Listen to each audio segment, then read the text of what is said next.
Air Combat Command, General Hornberg, I'd like to thank you for joining us here today. We hope you've enjoyed this brief look at your crazy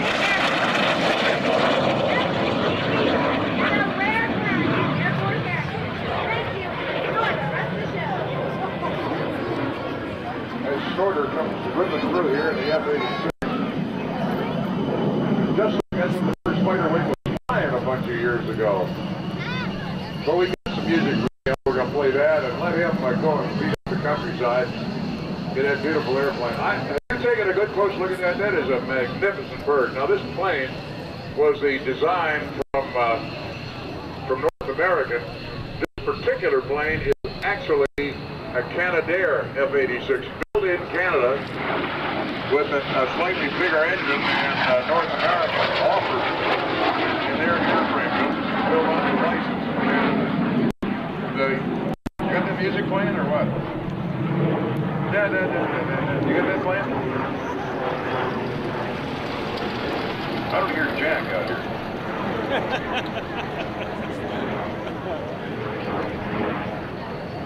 He's gonna wait till there, that's what it sounds like. Oh, that's it. The Crusaders put it where you want it, man. I'll say there's nothing like, oh yeah. The guy who's flying the airplane is Dale Snodgrass. Now the man is just shy of a legend around here. Snort was Fit Wing Land. I have to get the whole thing right. Commander Fighter Wing Atlantic. And he flew the show here 6 years ago as a Commodore, and he was in an airplane more than he was standing on the deck. I mean to tell you, the man loves to fly. Snort retired on June 1st of '99 after 26 years of naval service. He was the first flight school graduate to be selected for training for the F-14 Tomcat. And by the way, he is the highest time Tomcat pilot in the Navy, and that's a record he will probably hold. The highest time F-14 pilot was 4,800 hours in the Tomcat. 1,200 carrier arrested landings, 10,000 total hours. Snort flew 12 operational fighter squadron at Wingford, command of Fighter Squadron 33, the Starfighters during Desert Storm, and command of all the Navy's F-14s as the Commander Fighter Wing Atlantic. He was in 1985 selected as the Air-Land Fighter Pilot of the Year. Of all of the Tomcat drivers in the Atlantic fleet, he was selected as #1. The following year, now he started, and when he had that was great press for the Navy. So he was flying for the Duke of Dog. He was flying for Fighter Squadron 143, and they thought it'd be great if they had the Fighter Pilot of the Year flying demos in the Tomcat. So he wound up becoming a demo pilot while still at 143. Under Commander Boone Simmons. So, Snort is out there whipping the thing around, doing demos, and lo and behold, what happens but Grumman Aerospace selected him as Top Cat of the Year in 1986 because of his high visibility, not bad. So he became the Top Cat in 1986. Guy led 34 missions in Desert Storm as overall stronger fighter lead, and was the Tomcat demo pilot off and on from 85 to 97. And how about giving Crazy Horse a big wave right here? Hey, oh, wow. Man, that was some job of lead on that formation. Just beautiful. Here comes the A-10.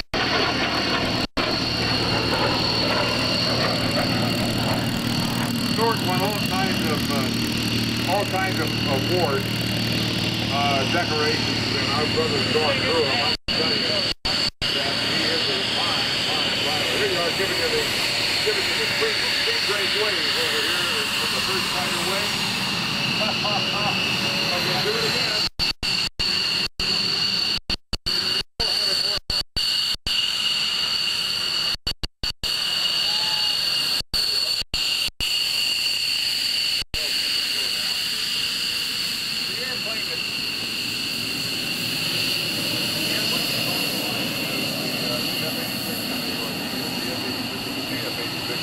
In the colors of the sky blazers. Back when the Thunderbirds first came into existence, they're flying around here in the United States and everything's eating it up. You know, it's a great recruitment tool. It's great to show the colors. And the folks that commanded the forces in Europe said, you know, we ought to have something like this in Europe. And at that point, the Thunderbirds would not fly those planes to Europe. They said, well, I'll tell you what, they authorized a team to fly just in Europe. And that team was the Sky Blazers, and they existed for a while. I don't know exactly how long they flew for. But last year at this show, I had a guy come up to me and give me a picture as one of the Sky Blazers and another one of the original Sky Blazers, World War II vet, Korean War vet, Sun City, which is the biggest retirement area in the country, and that's in Arizona, just west of Phoenix, Glendale, and Peoria, where my in-laws live. And I've met more people who were famous names in aviation history just by going over there and going to some of their social events. And so that was kind of cool. But this airplane is a beautiful paint restoration of the original Sky Blazers. The only thing on this that is not original, not in the original design, is the logo for AT&T, who sponsors Dale Snodgrass. Be sure not to miss out your chance to meet one of the show's many great pilots. Snort is going to be signing autographs at the AT&T booth after he shuts down here. There's a 4-point hesitation roll for you. AT&T would like to invite everybody at the air show to their booth for a free gift and to be entered into their million-minute Wowie sweepstakes. 125,000 free minutes are given away every month. Don't miss your chance at winning free minutes today with AT&T.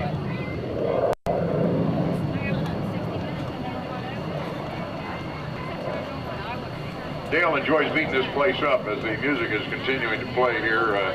We're going to follow Dale with the F-18F Super Hornet. Now this is not the Hornet, folks. This is its big, muscular, mean, nasty brother.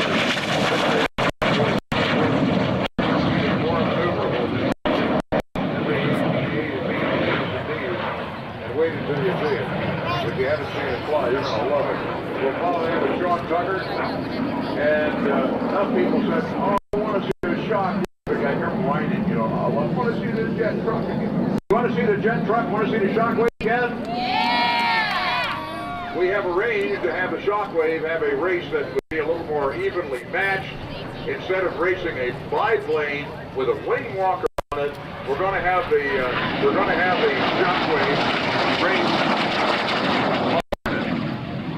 And I don't mean the little bugs flying around. We got a bunch of them up here on the stage. I don't know where they're living, but we're going to have him race a Hornet, so that'll be an interesting race. Snort is beating it up pretty good on the left side in air-conditioned comfort. As he hooks it around, he's going to come back down here. And the series of loops and rolls, this airplane, of course, flew into fame in Korea. And I always wanted to have this thing and the MiG-17 up together, or a MiG-15 together.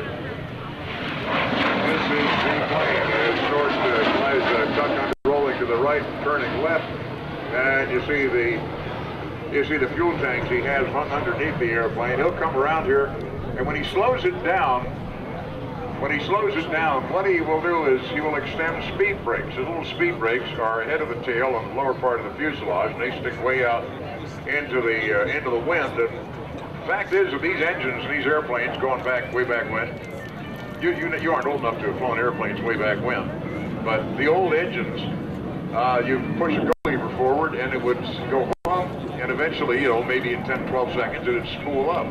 So what they had to do was to slow that thing is going to just trying to get me. What they do is they slow the thing down, they put the speed brake out, keep the power up. You had to keep it spooled up.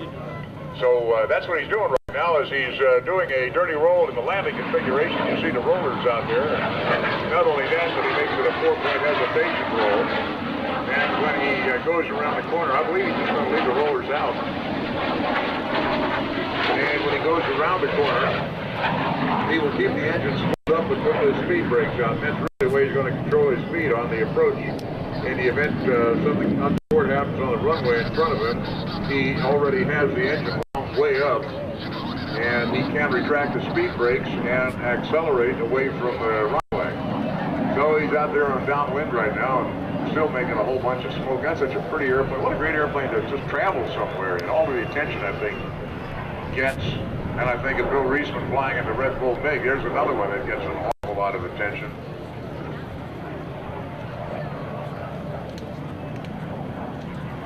Okay. As Snort is coming around, again, sponsored by AT&T, and it'd be just great if you were to go over and say hello to Snort. He's going to be signing autographs in the AT&T booth. So here's your chance to go meet a real fine gentleman, what do they say, an officer and a gentleman, and he's Old Navy, and by golly, I'm pleased to have spent so much time with him and known him for so long. Well, ladies and gentlemen, as Dale Snodgrass prepares to touch down, I'd like to direct your attention out to the far left side from NAS Oceana Strike Fighter Wing Pacific and Commanding Officer of Strike Fighter Squadron 122. We're proud to present the F-86 Super Hornet flight demo. This is intended to replace the F-14, the Legacy Hornets, the Boeing-built F-86